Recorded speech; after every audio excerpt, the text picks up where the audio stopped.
पूर्णमासी व्रत कथा सुना रही हूँ। द्वापर युग में एक समय की बात है। यशोदा जी ने श्री कृष्ण से कहा, हे कृष्ण, तुम्हारे सारे संसार में उत्पन्न करता, पोषक तथा उनके संहार करता हो, आज कोई ऐसा व्रत मुझसे कहो जिसके करने से मृत्यु लोक में स्त्रियों को विधवा होने का भय न रहे तथा यह व्रत सभी मनुष्यों की मनोकामना पूर्ण करने वाला हो। श्री कृष्ण कहने लगे, हे माता, तुमने अति सुंदर प्रश्न किया है। मैं तुमसे ऐसे ही व्रत को सविस्तार कहता हूँ। सौभाग्य प्राप्ति के लिए स्त्रियों को 32 पूर्णिमासियों का व्रत करना चाहिए।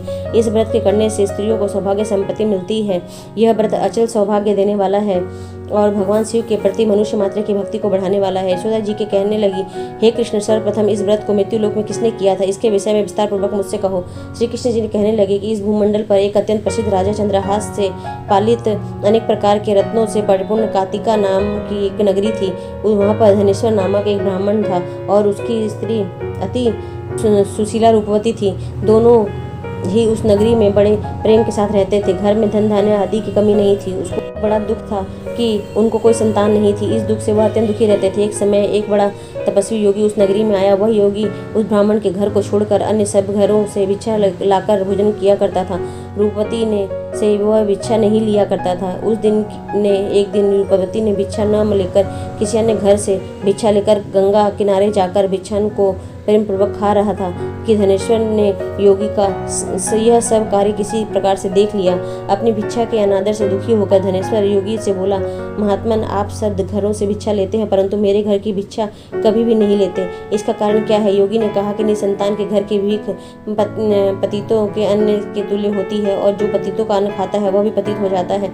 चूंकि तुम निसंतान हो अतः पतित हो जाने के भय से मैं तुम्हारे घर की भिक्षा नहीं लेता हूँ। पर यह बात सुनकर अपने मन में बहुत दुखी हुआ और हाथ जोड़कर योगी के पैरों पर गिर पड़ा और आर्त भाव से कहने लगा, हे महाराज, यदि ऐसा कोई उपाय है तो मुझे बताइए। आप सर्वज्ञ हैं, मुझ पर अवश्य ही ये कृपा कीजिए। धन की मेरे घर में कोई कमी नहीं है परंतु मैं पुत्र न होने के कारण अत्यंत दुखी हूँ। आप मेरे इस दुख का कारण हरण करें। आप सामर्थ्यवान हैं। और यह सुनकर योगी कहने लगे, हे ब्राह्मण, तुम चंडी की आराधना करो। घर आकर उसने अपने स्त्री से कहा, वृतांत में कहा और स्वयं तप के निमित्त में चला गया। वन में जाकर उसने चंडी की उपासना की और उपवास किया। चंडी ने 16वें दिन उसको स्वप्न में दर्शन दिया और कहा, हे धनेश्वर, जा, तेरे पुत्र होगा परंतु वह 16 वर्ष की आयु में ही मृत्यु को प्राप्त हो जाएगा। यदि तुम दोनों स्त्री पुरुष 32 पूर्णिमासियों का व्रत विधि पूर्वक करोगे तो वह दीर्घायु होगा। जितनी तुम्हारी सामर्थ्य हो आटे के दिए बनाकर शिव जी का पूजन करना, परंतु पूर्णमासी को 32 जो जाने चाहिए। प्रातःकाल होने पर इस स्थान के समीप ही तुम्हें एक आम का वृक्ष दिखाई देगा। उस चढ़कर एक फल तोड़कर शीघ्र अपने घर चले जाना। अपनी स्त्री के साथ वृतांत कहना। ऋतु स्नान के पश्चात वह स्वच्छ होकर श्री शंकर जी का ध्यान करके उस फल को खा लेगी। तब शंकर भगवान की कृपा से उसका गर्भ हो जाएगा। जब वह ब्राह्मण प्रातःकाल उठा तो उसने उस स्थान के पास ही एक आम का वृक्ष देखा जिस पर एक अत्यंत सुंदर आम का फल लगा हुआ था। उस ब्राह्मण ने उस आम के वृक्ष पर चढ़कर उस फल को तोड़ने का प्रयत्न किया परंतु वृक्ष पर कई बार प्रयत्न करने पर भी वह चढ़ न पाया। तब तो उस ब्राह्मण को बहुत चिंता हुई और विघ्न विनाशक श्री गणेश जी की वंदना करने लगा। हे दयानिधि, अपने भक्तों के विघ्नों का नाश करके उनके मंगल कार्य को करने वाले, दुष्टों का नाश करने वाले, रिद्धि सिद्धि के देने वाले, आप मुझ पर कृपा करके इतना बल दे कि मैं अपने मनोरथ को पूर्ण कर सकूं। इस प्रकार गणेश जी की प्रार्थना करने पर उनकी कृपा से धनेश्वर वृक्ष पर चढ़ गया और उसने एक अति सुंदर आम का फल देखा। उसने विचार किया कि जो वरदान से फल मिला था वह यह है और कोई फल दिखाई नहीं देता। उस धनेश्वर ब्राह्मण ने जल्दी से उस फल को तोड़कर अपनी स्त्री को लाकर दिया और उसकी स्त्री ने अपने पति के कथानुसार उस फल को खा लिया और वह गर्भवती हो गई। देवी की असीम कृपा से उसके अत्यंत सुंदर पुत्र उत्पन्न हुआ जिसका नाम उन्होंने देवीदास रखा। माता पिता के हर्ष और शोक के साथ वह बालक शुक्ल पक्ष के चंद्रमा की भांति अपने पिता के घर में बड़ा होने लगा। भवानी की कृपा से वह बालक बहुत ही सुंदर, सुशील और विद्या पढ़ने में बहुत ही निपुण हो गया। दुर्गा जी की आज्ञा अनुसार उसकी माता ने 32 पूर्णिमासियों का व्रत रखना प्रारंभ किया था जिससे उसका पुत्र बड़ी आयु वाला हो गया। 16वां वर्ष लगते ही देवीदास के माता पिता को बड़ी हो गई कि कहीं उसके पुत्र की इस वर्ष मृत्यु न हो जाए। इसलिए उन्होंने अपने मन में विचार किया कि यदि यह दुर्घटना उनके सामने हो गई तो वे कैसे सहन करेंगे। अस्तु उन्होंने देवीदास के मामा को बुलाया और कहा कि हमारी इच्छा है कि देवीदास 1 वर्ष तक काशी में जाकर विद्यायन करे और अकेला भी नहीं छोड़ना चाहिए। इसलिए साथ में तुम चले जाओ और 1 वर्ष के पश्चात उसको वापस लौटा लाना। सब प्रबंध करके उसके माता पिता ने काशी जाने के लिए देवीदास को एक घोड़े पर बैठाकर उसके मामा को उसके साथ कर दिया। किंतु यह बात उसके मामा या किसी और से नहीं कही। धनेश्वर ने सपत्नीक अपने पुत्र की मंगल कामना और दीर्घायु के लिए भगवती दुर्गा की आराधना की और पूर्णमासियों का व्रत करना आरंभ कर दिया। इस प्रकार बराबर 32 पूर्णमासी का व्रत पूरा किया। कुछ समय पश्चात एक दिन वह दोनों मामा और भांजा मार्ग में रात्रि बिताने लगे। किसी ग्राम में ठहरे हुए थे। उसी दिन उस गांव में एक ब्राह्मण की अत्यंत सुंदरी, सुशीला, विदुषी और गुणवती कन्या का विवाह होने वाला था। जिस धर्मशाला के अंदर वर और उसकी बारात ठहरी हुई थी, उसी धर्मशाला में देवीदास और उसके मामा भी ठहरे हुए थे। संयोगवश कन्या को तेल आदि चढ़ाकर मंडप आदि का कृत्य किया गया तो लग्न के समय वर को धनुर्वात हो गया। अस्तु वर के पिता ने अपने कुटुंबियों से परामर्श करके निश्चय किया कि यह देवीदास मेरे पुत्र जैसा ही सुंदर है, मैं इसके साथ ही लग्न करा दूं और बाद में विवाह के अन्य कार्य मेरे लड़के के साथ हो जाएंगे। ऐसा सोचकर देवीदास के मामा से जाकर बोला कि तुम थोड़ी देर के लिए अपने भांजे को हमें दे दो, जिससे विवाह के लगन का सब कृत्य सुचारू रूप से हो सके। तब उसका मामा कहने लगा कि जो कुछ भी मधुपर्क आदि कन्यादान में के समय वर को मिले वह सब हमें दे दिया जाए तो मेरा भांजा इस बारात का दूल्हा बन जाएगा। यह बात पर कन्या के पिता ने स्वीकार कर लेने पर उसने अपना भांजा वर बनने को भेज दिया और उसके साथ साथ विवाह कार्य रात्रि में विधिपूर्वक संपन्न हो गया।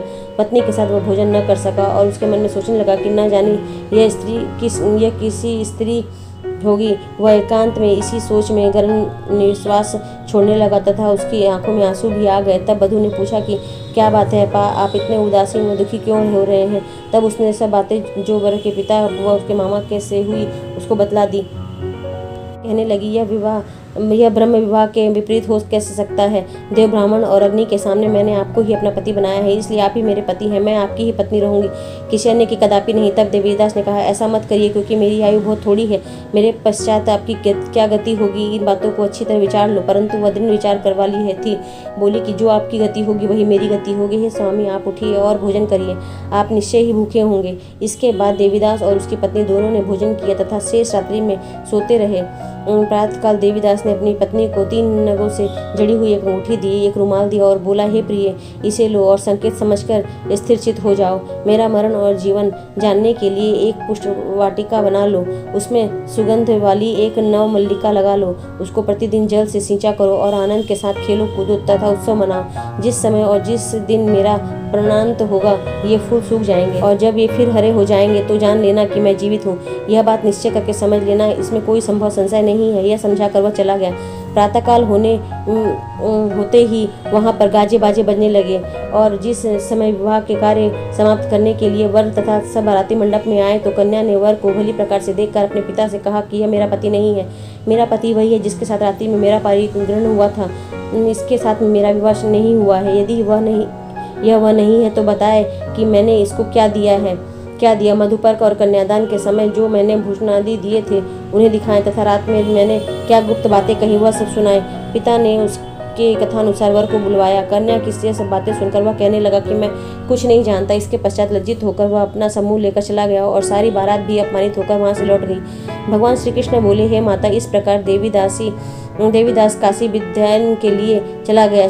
जब कुछ समय बीत गया तो काल में से रात्रि के समय उसको डसने के लिए वहां पर आया। उस विषधर के प्रभाव से उसके शयन का स्थान चारों ओर से विष की ज्वाला से विषैला हो गया, परंतु व्रतराज के प्रभाव से उसको काटने न पाया, क्योंकि पहले ही उसकी माता ने 32 पूर्णिमा का व्रत कर रखा था। इसके बाद मध्याह्न के समय स्वयं काल वहाँ पर आया। उसके शरीर से उसके प्राणों को निकालने का प्रयत्न करने लगा, जिससे वह मूर्छित होकर विस्पी पर गिर पड़ा। भगवान की कृपा से उसी समय पार्वती जी के साथ श्री शंकर जी वहाँ पर आए और उसको मूर्छित दशा में देखकर पार्वती जी ने भगवान शंकर से प्रार्थना की, हे महाराज, इस बालक की माता ने पहले 32 पूर्णिमा का व्रत किया था, जिसके प्रभाव से हे भगवान आप इसको प्राण दान दे दें। भवानी ने के कहने पर भक्त वत्सल भगवान श्री शिव जी ने उनको प्राण दान दे दिया। इस व्रत के प्रभाव से काल को पीछे हटाना पड़ा और देवीदास स्वस्थ होकर बैठ गया। उधर उसकी स्त्री उसके काल की प्रतीक्षा किया करती थी। जब उसने देखा कि उस पुष्प वाटिका में पत्र पुष्प कुछ भी नहीं रहे तो उनको अत्यंत आश्चर्य हुआ और जब वह ऐसे ही हरी भरी हो गई तो वह जान गई कि वह जीवित हो गए हैं। यह देखकर वह बहुत प्रसन्न मन से अपने पिता को कहने लगी कि पिताजी, मेरे पति जीवित हैं, आप उनको ढूंढिए। जब 16वां वर्ष व्यतीत हो गया तो देवीदास भी अपनी मामा के साथ काशी को से चल दिए।